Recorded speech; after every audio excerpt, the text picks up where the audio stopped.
Howdy folks, today we're playing a little bit of Lukka Gruul and Phyrexia all will be one standard. This is a deck built around Lukka Bound to Ruin. And there's a couple of different ways you can build around this card. The first way is to use it as a ramp spell. So you cast it on turn 4, and then on turn 5 you untap and then you have 7 mana. It's one way to do it. Or even cast it on turn 3 with the help of like an Armored Scrap Gorger or something, and then have the 7 mana, similar situation. Or you can go ahead and build it around just a traditional Gruel Aggro deck and just have it be part of your top end, where you can turn out 3/3 creatures. You can have it just wipe a lot of your opponent's board. Likely at the -4 with the Lukka, it's going to be dealing 4, considering, you know, our creatures top out kind of around there. But you can definitely get this Meglaws +2/+2. A couple times if you really need to kill something with a -4 for the Lukka, but mostly you're using the -4. It's dealing 4 damage, and just create a stream of toxic beasts every turn. So that's the plan with Lukka there. And then other than that, we just have a typical red-green Shrell. You know, the new cards are evolving adaptive, grows every time a bigger creature comes into the battlefield, and then Meglaws, Bloated Contaminator. If you're a fan of the channel, we've played Bloated Contaminator many times. It's an amazing card. 3 mana 4/4 trample with toxic 1 and proliferate if you deal damage. And Meglaws is a 3 mana 4/4 creature that gains 5 oil counters when it enters the battlefield. Then you can remove oil counters to give it various benefits.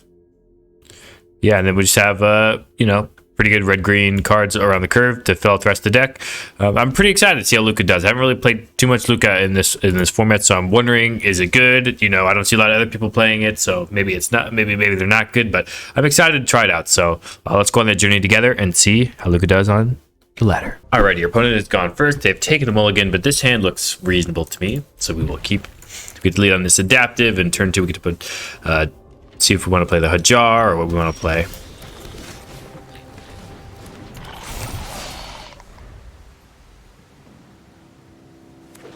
Another tap land, okay.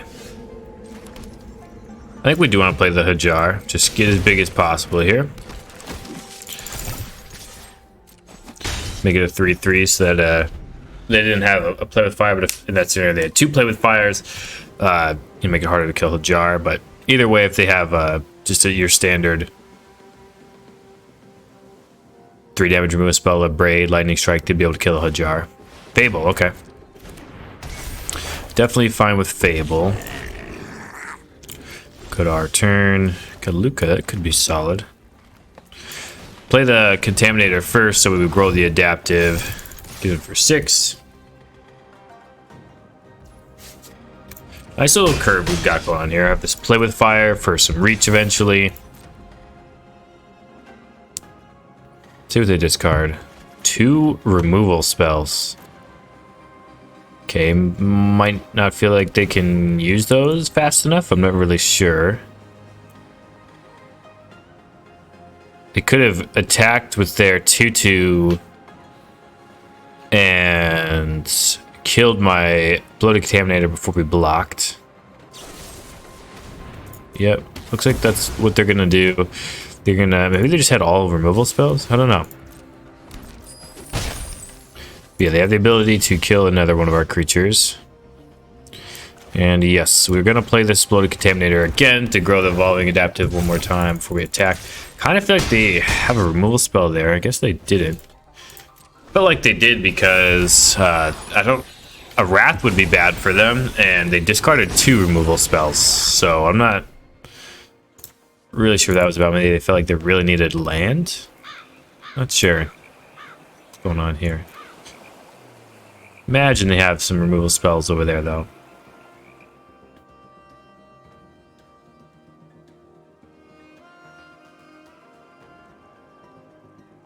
We have this play with fire for this reflection before it goes too crazy. Sheldred would do a lot of work here into keeping their battlefield down. We draw a land, we can Lukka and blow up their board a bunch.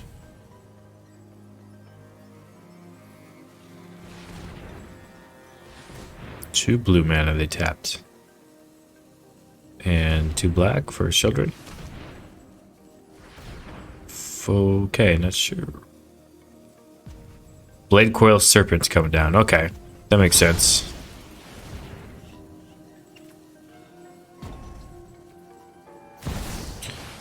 Yep, and they're gonna get us to discard. What would we like to discard? Probably this Hajar. They'll draw 2. We draw land for this Lukka, we get to kill. Oh, although we can't -4 right away because we don't have the requisite lands. Okay, so we don't get to kill them if we draw lands.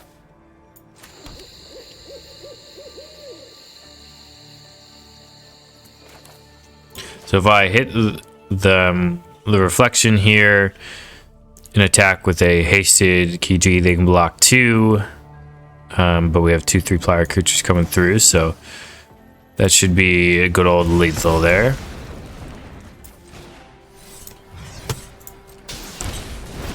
And good start with some Gruel Aggro.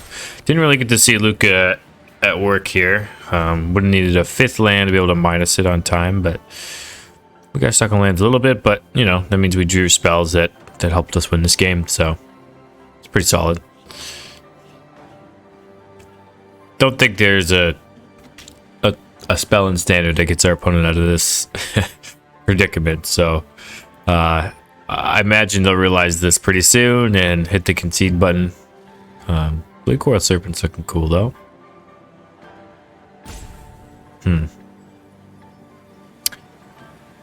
Interesting. Okay, they have decided to block. Sadly for them, those are trades, and that's GG's. Alrighty. First dub in the books. Okay, we're slated to go first, but this is a pretty slow hand. I think we can try it.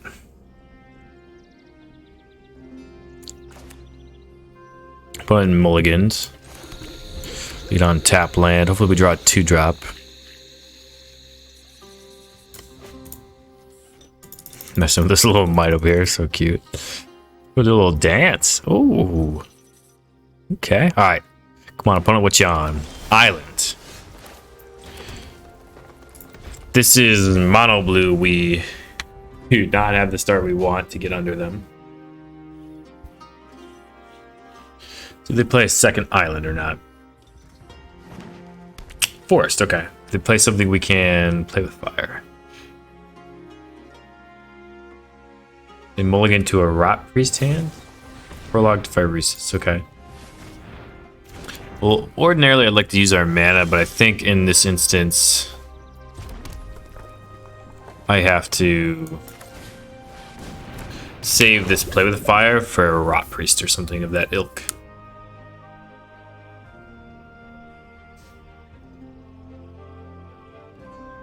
Next turn we can get a Raiju going. Sounds like Raichu. Raiju though. I'm so tempted to keep clicking this might. I gotta get in on the pet game. It's sad that I'm not in on this pet game, but one day. Ivy, yep. Yep. Alright, with that being the case, I think I just want to get as big as possible. So that means I could play the Raiju and proliferate the counter.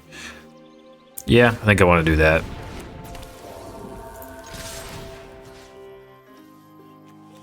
Yeah, put it on the trample creature.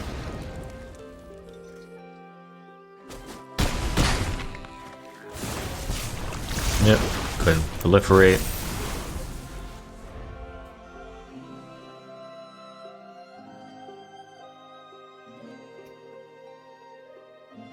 So our opponent is feeling here.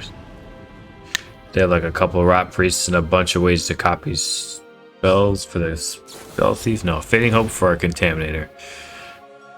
Okay. That's definitely solid for them. What do they find? Nothing they want to keep on top. Okay. That was the risk of putting the counter there. They're not going to block, so they're going to attack. That makes sense.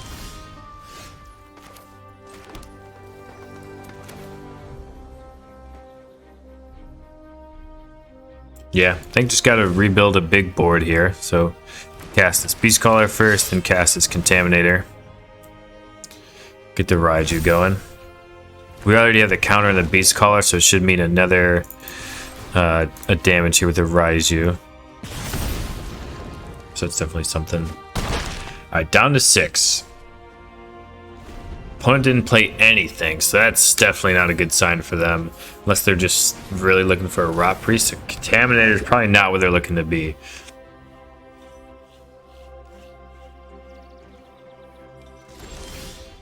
Another Raiju. I actually think I'm going to play this Miglaws instead. So that way I can keep this Play with Fire up this turn. But also trigger this Beast Caller. Have a bunch of 4/4s coming in. I think I definitely put the counter here so we do the most damage to our opponents. Do 3 damage because we all the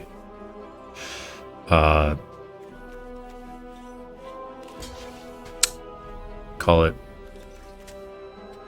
counters, the modified creatures, that's what it's called.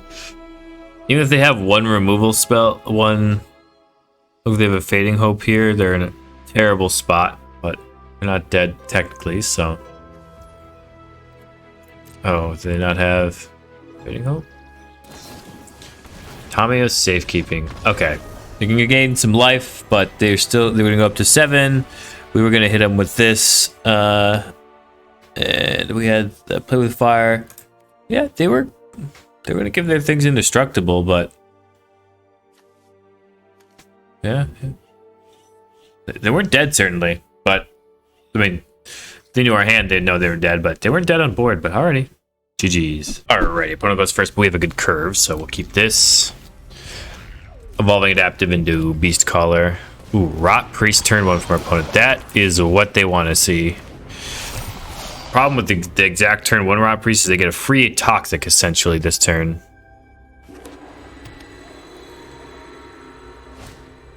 Oh, yikes. Yeah, that's pretty good. No blocks. Vigilance too, that's nasty.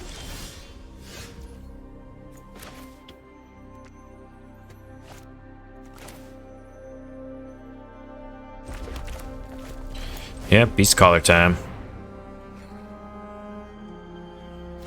If we're on the play, maybe we have a chance in this game, but ugh. On the draw against turn 1 Rot Priest, not looking good. Gotta hope basically they don't have any other lands. They look like they're... Yeah, maybe they don't. Probably can still beat us without another land, to be honest.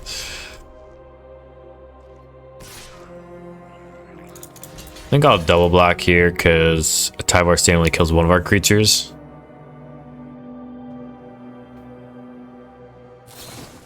Time Safekeeping, same thing. Only kills one of our creatures, which is nice.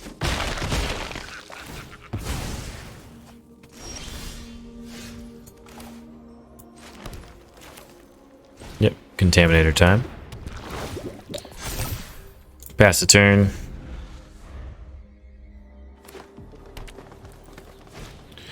Annex Sentry. That's pretty good, dang. Needed them to avoid drawing that land there.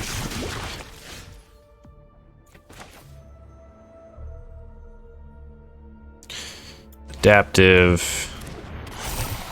Miglaws. Grow the creatures a bit.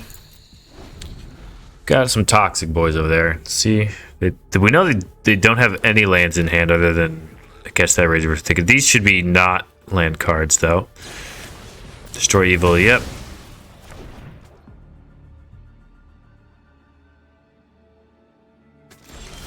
And they pass. Okay, well, we replacement Miglaws. So yeah, just gonna play the Evolving Adaptive. Play the Miglaws. Pocket this mountain just to put the fear in them. It's not like we can get any benefit for getting Vigilance and Menace this turn.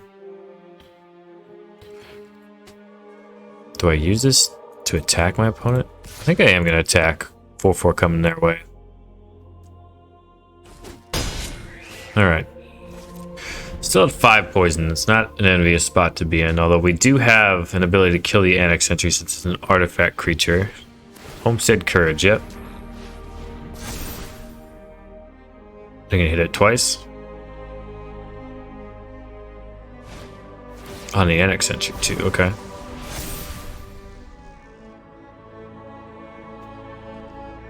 Attacking with both.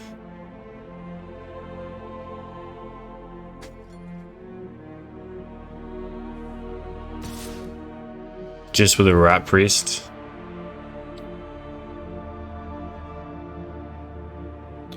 So it's gonna look like a bad block on its face, but I think we need to get them to use the protection spell here, so that way we can kill the Annex Sentry. And if it's a protection spell, it doesn't kill both creatures. We're just trading a creature for a protection spell. That's fine. All right. Attempt to kill this Annex Sentry. And that goes through, so whatever they have is not a regular removal spell there. Okay, so Vigilance and Menace till end of turn. Attack here. We don't go ahead and pass. So our opponent can cobble together these last damages. Oh, yikes, okay. Until the multiverse is one, we will fight to make it so. Just making the thing big. We are watchful eye Okay. and sharp steel.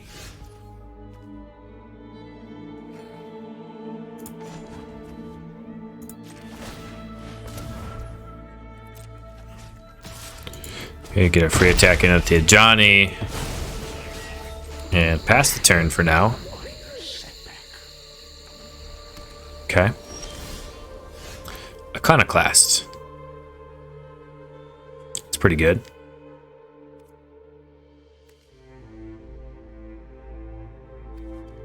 So if I attack with everybody, they block one. Block a 4/4, that's 8. 9, 12 damage. Next turn, we'll be able to get into lethal. So if they draw nothing, we'll kill them. Is it worth it? Is it worth it? That's a good question. They have to draw exactly nothing, or they have to draw like a... No, they could kill to destroy evil. Yeah, I think we just have to bank on them drawing nothing. I think just sitting here and waiting for them to just draw spells that are gonna get through to us, don't think is a winning formula. See if they drew nothing here. Do they have a way to get the extra toxic? They're gonna slow roll us? Oh, it's a plains. Good game. Close game, yeah. I mean, I think that's what we had to do. Just hope they didn't have it, and they did. So we both kind of flooded out, but we got there in the end. The Miglaws being able to kill the Annex Sentry definitely mattered. GG's. All right, opponent goes first, and this is an alright 7-card hand. We have 4 mana, which is not something we really want to see, but if this was a 6-card hand and we didn't have one of these veils, we'd definitely keep it. So it's not necessarily, that doesn't always mean that you should keep your 7, but I think we're going to in this case. Swift Spear, yep. All right, you're gonna race us. See if we can be the slightly bigger aggro deck and see if that'll help us out. Another Swift Spear, yep.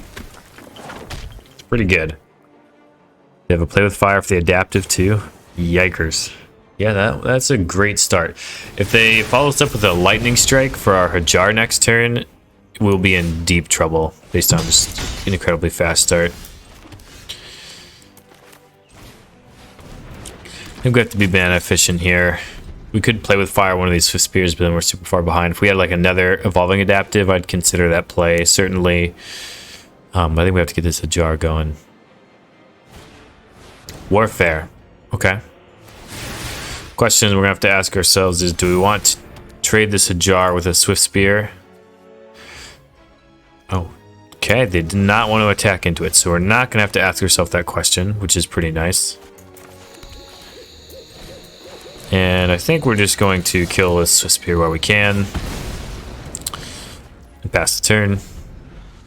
Eventually, we're going to have to switch on to being aggressive. Don't think that's the turn we were going to do it, though. Okay. And the festivities. Do they have 2 of them? They have 2 of them. Sheesh. Yeah. Okay, wipe their board. It's pretty good.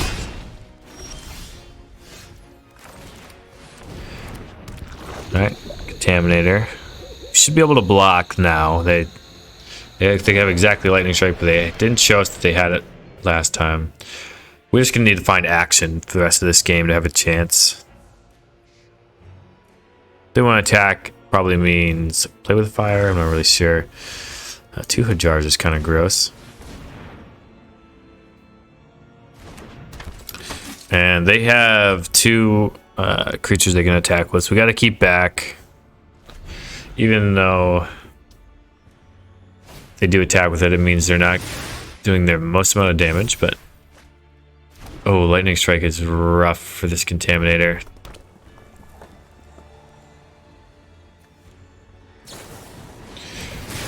Yeah. And that means we can't block this Hajar either, profitably. Yeah, this is a mess. The 2 Hajars, the cock is in. Man, they got under us. Usually, you'd want to be, in our situation, the slightly bigger aggro deck in this situation. But they just had such a fast start with the Monsters for Spirit, and then they wiped our board. It's just not going to matter. Well played, red opponent. Well played. Dang. Times they still get ya. Oh, I'm going to block this Squeafer for fun, though. Just to let them know that I'm still here. Alrighty. GG's. Hopefully we get that rematch and get that dub. Alright, opponent goes first, but we have a pretty reasonable hand here if we draw a land over any, you know, good amount of time here, so should be solid. I'm going to draw, so it gives us an extra look at the land by turn 3. Question here is, do we want to play this Kumano Faces Kakazan or this Evolving Adaptive? I think I want to play the Adaptive first. Curve out that way. What's on mono white? Okay. They have a laydown arms for us? Ossification, yep. Makes sense. Iconoclast coming. Next turn, we can either get this Miglaws down or the Contaminator. Oh, come on. Rude. Rude, rude, rude. Alright, Contaminator's coming down. See how many of those they have. They have even more removal. I played out the Contaminator first, so that way this Miglaws could maybe remove an enchantment over there. We have Besagers and stuff too. Probably confident their opponent is not going to fare well on enchantments this game. Yeah, just play out our Miglaws. Hope now that our opponent is done playing removal spells. Okay. Do we want to spend our whole turn to get a Bloated Contaminator back? Could just give it in Vigilance. We could play like the Beast Caller and give this Vigilance and Menace. Kind of like that. I mean, we're scared about Wandering Emperor here. So let's start getting damage on our opponent. Get this Beast Caller down. Pass the turn.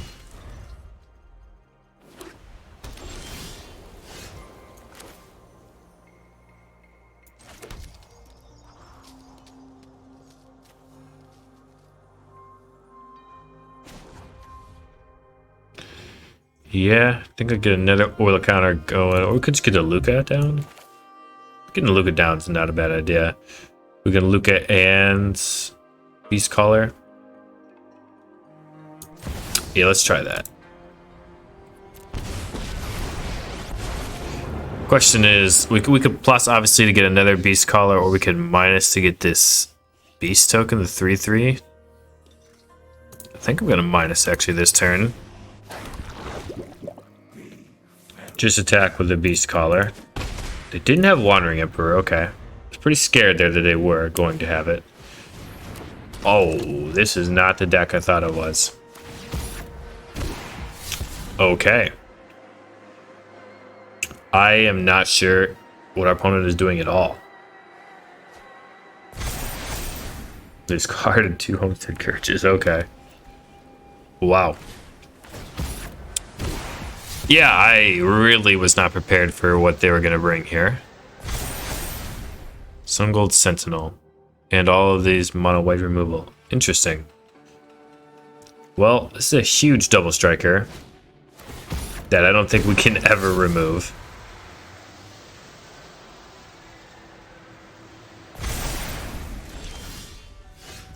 So that's a little tough.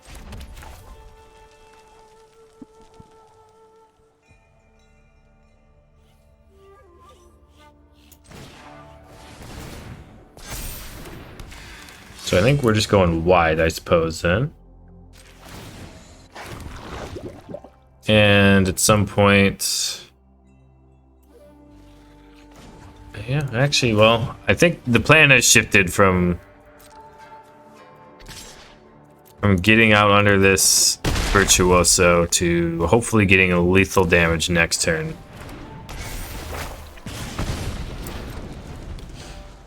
This turn, they would eat one of our creatures, taking them down to 6. Do they have a way to make this unblockable? It's in white, so I don't know if they do. Hopeful Initiate.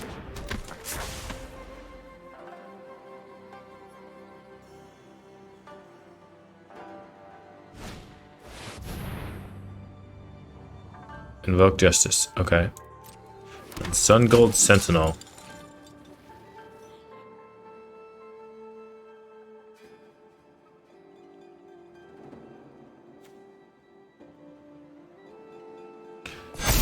Okay. Man, this is some crazy stuff going on right now. Are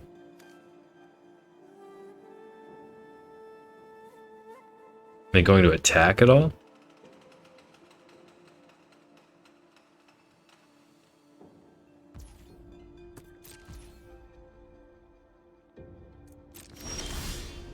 So we have to kill this Sun Gold Sentinel because it can basically make this Virtuoso unblockable, and that's not going to be good.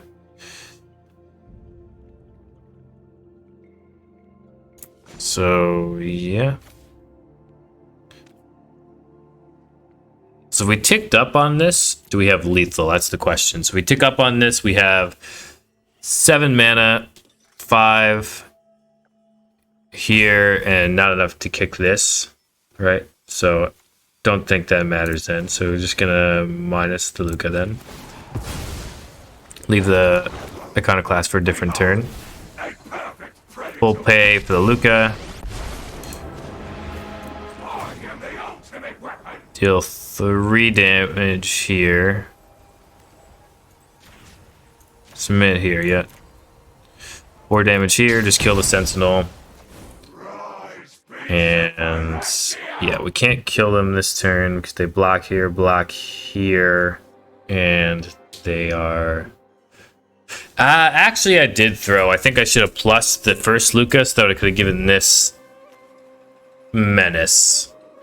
Because then I could have... they would have had to block here, and I would pick 4, 9. Okay, so not my best play, but hopefully we don't get too punished for it. Yeah, I definitely should have plussed there. Gonna kill my Caucason. Not the strongest play I've ever seen.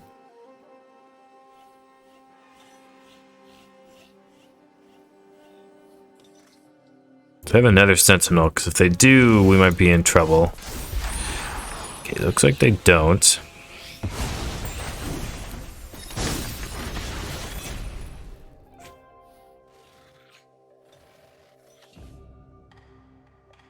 So this time, we certainly tick up the Lukka.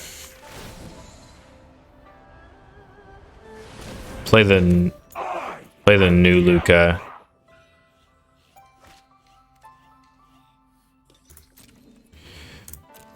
Minus on the hopeful initiate.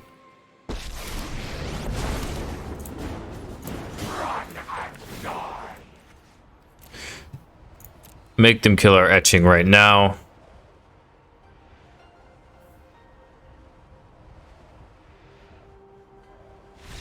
And then we're gonna use the mana to make the Miglaws Vigilance and Menace until end of turn, and then attack for a bunch. Okay, wow, that was certainly something. Did not play my best there, but played well enough to win, and I guess that's what matters. Interesting brew from our opponent. It just looked so odd their beginning with the double ossification, touch the spirit realm, and then they played the virtuoso and got it huge, and then played some invoke justices. Yeah, is very interesting for sure. I'd like to see maybe the whole deck list to see if there's any ideas I could steal from that for a mono white deck potentially, but just on its face it looks a little haphazard. But either way, we got through there. I'm sure I misplayed that game more than once, so leave it down in the comments. I'd love to hear it. It makes me a better Magic player. I'm not being facetious about it, but it does make me a better Magic player to see the lines other people would have taken. So yeah, alrighty, well, that's it for this match, and I think we're gonna hit the wrap up, so let's go to that now. Alrighty, and we did pretty well with this deck, Lukka Gruul. I think we lost to one game to mono red, and we never got to play it again, although I think, if we play that matchup over and over again, we have a decent chance, especially if we're on the play. I think we're pretty good against mono red. On the draw, if they have their perfect hand, they can beat anybody in the format. Definitely includes us. They ran us over. The game wasn't even really close. But on the play, if they don't have their... If we're on the play, they have... even if they have their best draw and we're on the play, we definitely have a chance. And if they're on the play and they don't have their best draw, I think we would have had a chance in that game too. The thing is with this deck, all of our creatures basically max out at 4 power. So I don't know if there's a way to change that. Maybe you include the Spinoderm in this list. You could go Joan and get like an Archfiend going. But I think there definitely is some deck building tension with topping off at Thundering Raiju and Lukka together. Given that the -4 for Lukka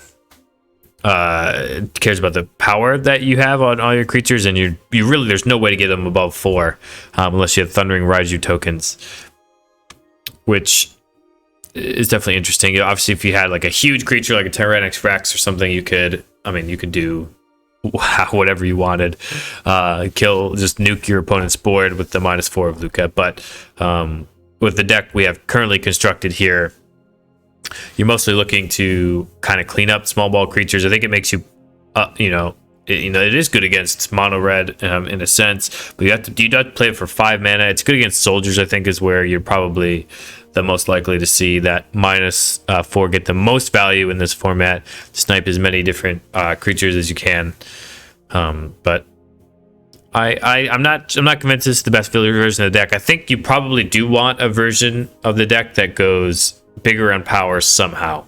You could do just bigger creatures on rate. You could do Urbrath's Forge. I'm not sure if Urbrath's Forge leaning heavier into oil counters is the move to get higher power creatures or not. But the base of the Gruel deck is obviously very powerful. You can just kill people with adaptive Kakazin, Yavimaya, Beast Caller, Miglaws, Bloated Contaminator. That concoction of creatures is really good. So I think you're trying to figure out the top end to put on top that makes the most sense. And while Lukka does help you go long, help you grind a little bit, it's not gonna, if you're playing a Zorius control and they White Sun's Twilight you, it's Lukka's not gonna make the difference.